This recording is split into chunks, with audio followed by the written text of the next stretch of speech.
Nah, jadi pencemaran udara yang pertama itu, jadi sampah yang menumpuk dan tidak segera terangkut merupakan sumber bau yang tidak sedap dan memberikan efek buruk bagi daerah sensitif sekitarnya seperti pemukiman, pembelanjaan, rekreasi, dan lain-lain.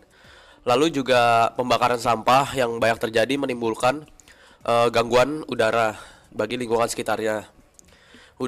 Contohnya itu seperti gas CO, CO2, CH4, H2S, dan lain-lain yang secara langsung akan mengganggu komposisi gas alamiah di udara. Lalu ada juga sampah yang terlalu banyak di sekitar lingkungan kita bisa menyebabkan lingkungan sekitar kita udara menjadi bau dan tidak enak untuk dicium.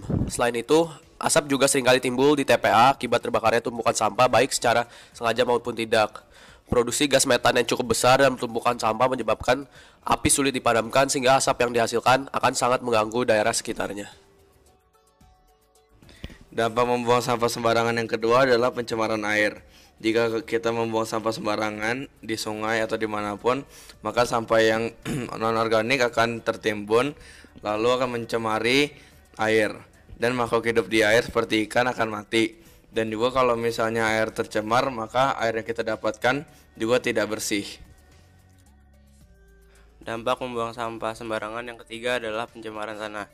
Pembuangan sampah yang tidak dilakukan dengan baik misalnya di lahan kosong atau TPA yang dioperasikan secara sembarangan akan menyebabkan lahan setempat mengalami pencemaran.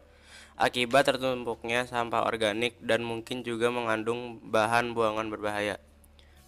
Dampak pembuangan sampah sembarangan juga mempengaruhi lingkungan sosial dan ekonomi. Yang pertama, kalau kita membuang sampah dengan sembarangan akan membuat pemandangan lingkungan yang tidak baik, serta juga akan memberi dampak negatif bagi orang yang berpariwisata ke tempat itu. Lalu juga pembuangan sampah yang tidak baik akan menyebabkan banjir di mana-mana yang akan merusak lingkungan dan merusak fasilitas lingkungan tersebut. Lalu ada juga dampak sampah bagi kesehatan.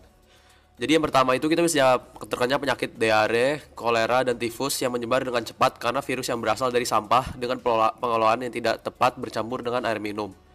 Lalu yang kedua, kita bisa terkena penyakit jamur yang juga dapat menyebar, misalnya jamur kulit. Lalu yang ketiga, kita bisa terkena penyakit yang dapat menyebar melalui rantai makanan. Salah satu contohnya adalah suatu penyakit yang dijangkitkan oleh cacing pita. Cacing ini sebelumnya masuk ke dalam pencernaan binatang melalui makanannya yang berupa sisa makanan atau sampah yang ada di sekitar lingkungan kita. Jadi, kita harus mulai menjaga lingkungan dari sekarang, karena kalau bukan kita, siapa lagi? Lingkungan adalah masa depan buat kita. Baik, perlu kami sampaikan bahwa kalau kita melihat situasi sebagaimana kita lihat adalah setiap hari kita sering melihat sampah yang tidak pada tempatnya. Di jalan, di tempat keramaian, di sungai, bahkan di dalam ruangan sering kita jumpai sampah yang tidak dibuang pada tempatnya. Bahkan Indonesia terkenal akan kebiasaan warganya yang suka membuang sampah secara sembarangan. Mengapa hal ini bisa terjadi?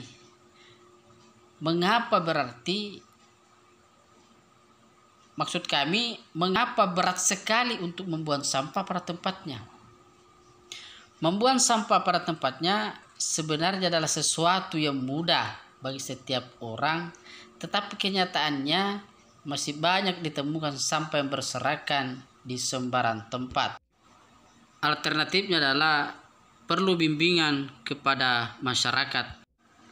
Olehnya, alasan yang mendukung alternatif kebijakan yakni menumbuhkan kesadaran akan kepedulian terhadap kebersihan lingkungan harus dimulai sejak dini dan tidak bisa dilakukan dengan paksaan. Perlu keteladanan dari orang tua atau orang yang lebih dewasa. Anak-anak perlu dibiasakan untuk membuang sampah pada tempatnya.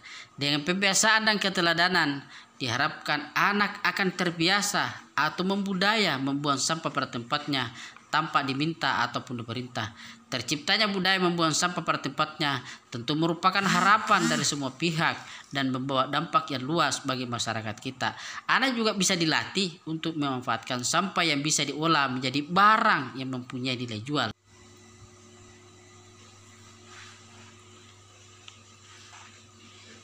Lanjut dari itu, maka dasar hukum Undang-Undang Nomor 18 Tahun 2008 tentang pengolahan sampah adalah Pasal 5 Ayat 1, Pasal 20, Pasal 28H Ayat 1, dan Pasal 33 Ayat 3 dan Ayat 4 Undang-Undang Dasar Negara Republik Indonesia tahun 1945. Lanjut dari itu, maka pasal 28H ayat 1 Undang-Undang Dasar Negara Republik Indonesia tahun 1945 memberikan hak kepada setiap orang untuk mendapatkan lingkungan hidup yang baik dan sehat. Amanat Undang-Undang Dasar tersebut memberikan konsekuensi bahwa pemerintah wajib memberikan pelayanan publik.